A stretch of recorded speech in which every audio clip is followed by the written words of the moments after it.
வணக்கம். மக்கள் தீர்ப்பு செய்திகள் வாசிப்பது உங்கள் லலிதா ரவி. மக்கள் தீர்ப்பு செய்திகள் தொலைக்காட்சி நேயர்கள், நல விரும்பிகள், அரசியல் கட்சி தலைவர்கள், பள்ளி, கல்லூரி, மருத்துவமனை இயக்குநர்கள், சமூக ஆர்வலர்கள், மாணவ மாணவிகள், பொதுமக்கள் உள்ளிட்ட அனைவருக்கும் மக்கள் தீர்ப்பு செய்திகள் தொலைக்காட்சி நிர்வாகம் சார்பில் இனிய தீபாவளி நல்வாழ்த்துக்கள் தெரிவித்துக் கொள்வதில் பெரும் மகிழ்ச்சி அடைகிறோம். வணக்கம். கோவை மாவட்டம் கோவை சுந்தராபுரத்தை தலைமையாக கொண்டு செயல்பட்டு வரும் மறுமலர்ச்சி மக்கள் இயக்கத்தின் நிறுவன தலைவர் திரு வே. ஈஸ்வரன் மக்கள் தீர்ப்பு செய்தி சேனலுக்கு அளித்த சிறப்பு பேட்டியில் கூறுகையில், தமிழ்நாடு அரசு சமீபத்தில் நடைபெற்ற சட்டமன்ற கூட்டத்தில் அரசு உதவி பெறும் கல்வி நிறுவனங்களை தனியார் மயமாக்கும் தமிழ்நாடு அரசின் சட்டத்தை திரும்பப் பெற வேண்டும், ஏழை மாணவர்களின் உரிமையை காக்கவும், கல்விக் கொள்கையை தடுக்கவும் அனைவரும் ஒன்றிணைய வேண்டும் உள்ளிட்ட பல்வேறு கோரிக்கைகளை வலியுறுத்தி மக்கள் தீர்ப்பு செய்தி சேனலுக்கு சிறப்பு பேட்டி அளித்தார். மறுமலர்ச்சி மக்கள் இயக்கத்தின் நிறுவன தலைவர் ஈஸ்வரன் மேலும் கூறுகையில், அரசு உதவி பெறும் கல்வி நிறுவனங்கள் பொதுமக்களின் சொத்து, இதை தனியாருக்கு தாரை வார்ப்பதை ஏற்றுக்கொள்ள முடியாது. இதனை காப்பாற்ற வேண்டிய பொறுப்பு அனைத்து பொதுமக்களுக்கும் உண்டு. எனவே அனைத்து பொதுமக்களும் அரசு உதவி பெறும் கல்வி நிறுவனங்களை தனியார் மயமாக்கும் தமிழ்நாடு அரசின் சட்டத்தை திரும்பப் பெற வேண்டும் என்று வலியுறுத்தி நடத்தப்படும் கண்டன ஆர்ப்பாட்டத்திற்கு அனைத்து தரப்பு மக்களும் தவறாமல் கலந்து கொள்ள வேண்டும் என்று வேண்டுகோள் விடுத்துள்ளார். மேலும் தமிழக மாணவ மாணவிகளுக்காக நடைபெறும் இந்த ஆர்ப்பாட்டமானது 22/10/2025 அன்று மாலை 5 மணி அளவில் கோவை செஞ்சிலுவை சங்கம் அருகில் நடைபெறுகிறது.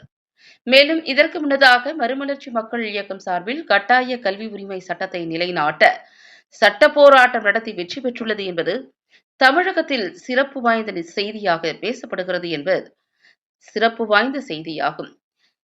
எனவே அரசு உதவி பெறும் கல்வி நிறுவனங்களை தனியார் மயமாக்கும் தமிழ்நாடு அரசின் சட்டத்தை மறுமலர்ச்சி மக்கள் இயக்கம் கண்டிப்பாக திரும்ப பெற வைக்கும் என்று பொதுமக்கள் பேசி வருகிறார்கள் என்பது குறிப்பிடத்தக்கது. மக்கள் தீர்ப்பு செய்திகளுக்காக எக்ஸ்க்ளூசிவ் ஒளிப்பதிவுடன் கோவையிலிருந்து செய்தி ஆசிரியர் அதிரடி காளிதாஸ். அனைவருக்கும் வணக்கம்.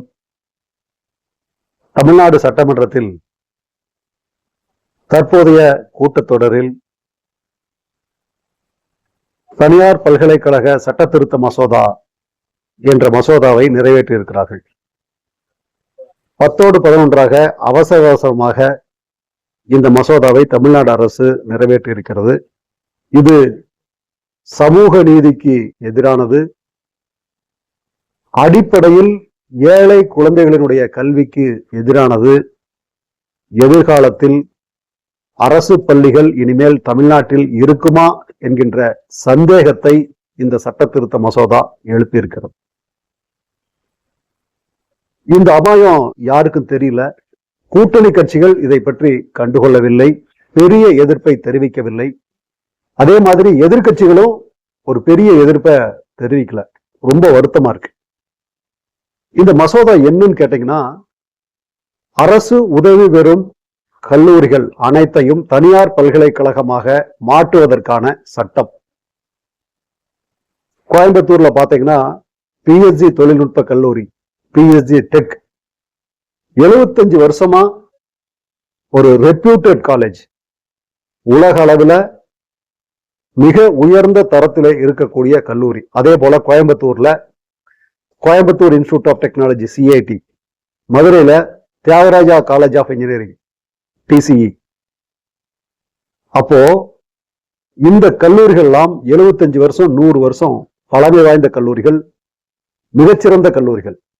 அதே மாதிரி 161 கலை அறிவியல் கல்லூரிகள், எல்லா கல்லூரிகளும் சிறந்த கல்லூரிகள். லயலா காலேஜ், அந்த மாதிரி நிர்மலா காலேஜ் கோயம்புத்தூர்ல, கிருஷ்ணமால் காலேஜ், இப்படி கலை அறிவியல் கல்லூரிகள் 161 இருக்கு. நேத்து பெய்த மழையில் இன்றைக்கு முளைத்த காளான்களை போல அல்லாமல் மிக சிறப்பு வாய்ந்த இந்த கல்லூரிகளை தனியார் வசம் ஒப்படைக்கக்கூடிய இந்த சட்டத்தை தமிழ்நாடு அரசு நிறைவேற்றி இருக்கிறது. நான் கேட்கிறேன், தமிழ்நாடு முதலமைச்சர் ஸ்டாலின் அவர்களே, சமூக நீதியை பேசிக்கொண்டு இன்றைக்கு கல்வியை வியாபாரமாக்குகின்ற ஒரு சட்டத்தை நீங்கள் நிறைவேற்றி இருக்கிறீர்கள். எவ்வளவு பெரிய அயோக்கியத்தனம் நம்ம புரிஞ்சுக்கணும். தமிழ்நாட்டில் இருக்கக்கூடிய அரசு உதவி பெறும் பள்ளிகளில் படித்த, அரசு உதவி பெறும் கல்லூரிகளில் படித்த அனைவரும் இதற்கு எதிராக திரள வேண்டும். இவங்க மட்டும் கிடையாது.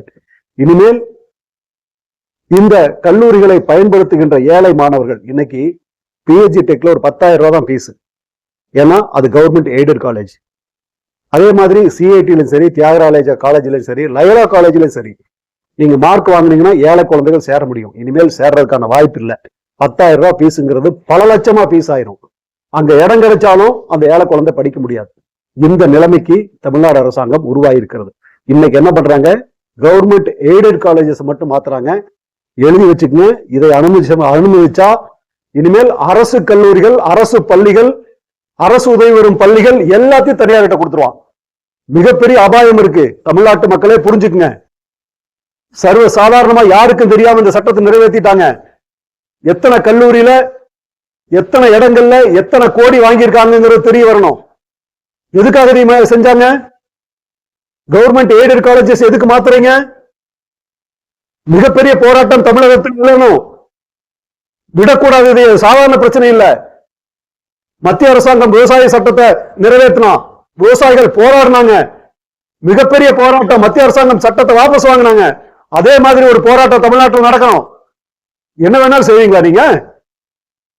அதிகாரம் இருக்குதுங்கிறதுக்காக ஏழை குழந்தைகள் படிக்கக்கூடிய கல்வி நிறுவனங்களை தனியாருக்கு தாரை வாக்குறீங்க. மக்கள் தயாராக வேண்டும். அரசியல் கட்சிகள் பெரிய எதிர்ப்பு தெரிவிக்கல. கூட்டணி கட்சிகள் சீட்டுக்காக பேசாம இருக்காங்க. எதிர்கட்சி அதிமுக, பிஜேபி ஏன் சத்தம் இல்ல? எல்லா அரசியல் கட்சிகளும் மக்களை ஏமாற்றுகின்றன. மக்கள் திரள வேண்டும். மக்கள் இதுக்கு எதிராக போராட்டத்தை முன்னெடுக்கணும். மாணவர்கள் முன் வரணும். ஏழை குழந்தைகளுடைய கல்வி அடியோடு நாசமா போயிடும். தமிழ்நாடு அரசு, தமிழ்நாட்டினுடைய முதலமைச்சர் உடனடியாக இந்த சட்டத்தை திரும்ப வேண்டும் என்று நாங்கள் கேட்டுக்கொள்கின்றோம். இல்லை என்றால் மிகப்பெரிய போராட்டம் வெடிக்கும். அதே போல மக்களும் தயாராகணும். அரசாங்கத்துக்கு எதிராக ஆட்சி அதிகாரம் கையில் இருக்குதுங்கிறதுக்காக என்ன வேணாலும் சட்டம் நிறைவேற்ற முடியாது. இனிமேல் அரசு உதவி பெறும் பள்ளிகளை மாத்துவான், தனியார்கிட்ட கொடுத்துருவான். எப்படி படிக்க முடியும்? இதற்காக மறுமலர்ச்சி மக்கள் இயக்கம் ஒரு போராட்டம் நடத்துறோம். வர்ற புதன்கிழமை அன்னைக்கு சாயந்தரம் 5 மணிக்கு கோயம்புத்தூர்ல ரேஸ்கோர்ஸ் அங்க இருக்கக்கூடிய பந்தயசாலை காவல் நிலையத்துக்கு பக்கத்துல, செஞ்சிலுவை சங்கத்துக்கு பக்கத்துல முதல்ல ஒரு ஆர்ப்பாட்டத்தை தொடங்குறோம். அதற்கு பின்னாடி கையெழுத்து இயக்கம் நடத்தணும். எல்லா மாணவர்கிட்ட கோடிக்கணக்கான கையெழுத்துக்களை நாங்கள் பெற்று தமிழ்நாடு முதலமைச்சருக்கும் இந்திய பிரதமருக்கும் நாங்கள் அனுப்ப போறோம். தமிழ்நாட்டினுடைய முதலமைச்சர் உடனடியாக அந்த சட்ட திருத்தத்தை வாபஸ் பெற வேண்டும். தமிழ்நாட்டு மக்கள் இதற்கு எதிராக மிகப்பெரிய புரட்சி